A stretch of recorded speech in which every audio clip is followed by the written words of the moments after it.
Quarto posto per Mirko De Grandis al campionato mondiale di dama. Aver perso una partita gli è costato il podio e l'argento.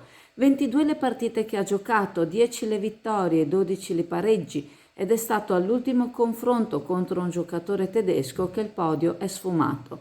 Si è trattato comunque di una bellissima esperienza grazie alla quale Mirko ha potuto incontrare Papa Francesco, un momento emozionante. Il 29 giugno Mirko sarà in Texas a portare i colori dell'Italia in un confronto che vedrà Italia contro America.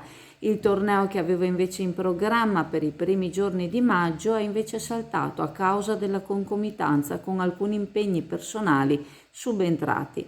Mirko ci racconta che è stata una bella soddisfazione, una grande emozione durata fino alla fine.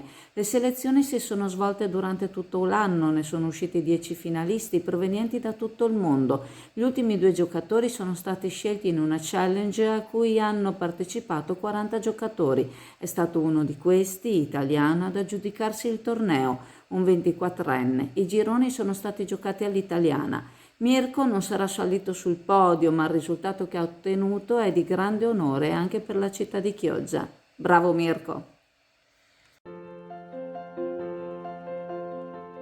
Da oltre 50 anni Zambonin cerca le soluzioni migliori per il tuo arredo bagno e per i rivestimenti per la tua casa.